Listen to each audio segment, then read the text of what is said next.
Nick Metcalfe is presenter of the Talking Snooker podcast. He's at the Crucible Theatre in Sheffield right now where the match has been taking place. So thanks so much, Nick, for being with us. Talk about a close one, pretty high pressure stuff going on. Oh yes, Paul. I mean, we've seen so many great matches, some great drama here over the years. This Crucible Theatre, this tournament, always delivers just the most extraordinary sporting drama. We've seen it again here. As you say, Si Jiahui was a long way ahead in this match. He was 14-5 ahead. There was talk he might even win it before today's final session, but that's not how it's worked out at all. Luca Brecel has come back, winning 11 frames in a row. Quite an extraordinary thing to do. Si just kept himself alive with taking the last frame with a break of 91. But yeah, Luca's in the balls again here early in this next frame. But you're right, it's 16-15, it's 17 the number to get in the final. But yeah, it's just been the most breathless couple of days here, just vintage snooker drama. Yeah, absolutely. And what's the atmosphere like there in the Crucible? A classic snooker atmosphere. There's no silence like the Crucible silence, and there's no acoustics like the Crucible acoustics. It is a theatre. It's made for this sport. I'm sure many of your viewers will know that they split the arena into two tables for the majority of the tournament. It's very tight squeeze then. But for these final 5 days, the semi-finals and the final, it's just one table. And then I think you'll struggle at this stage to find a better snooker arena in the world. It's just perfect.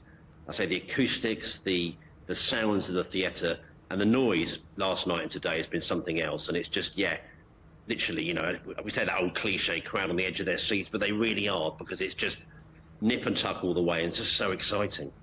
And do you think this atmosphere might actually be getting slightly to Si Jiahui? Because we've been reporting just how fearless he's been and how composed. Is there some sense maybe that pressure is getting to him a little bit and he's starting to lose his nerve?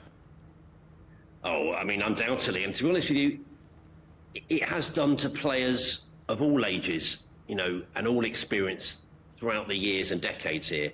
So someone of 20 that's not really been in anything like this kind of high-profile match before, undoubtedly the whole pressure, the intensity of getting so close to the final, playing a very good player in Luca Brecel, and the noise and intensity of that place, it definitely has, you know, to some extent, of course, will have got to him. And there was a crucial moment last night.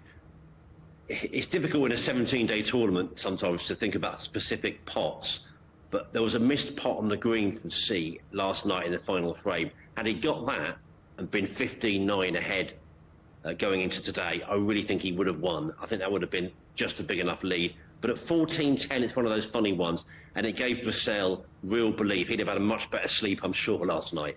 So these are the moments in this tournament that matter. You know, it's always two sides to the story. Give credit to Luca as well. Luca's played some mighty fine snooker. He's played his own fearless snooker as well, that we've seen from Si a lot of the tournament.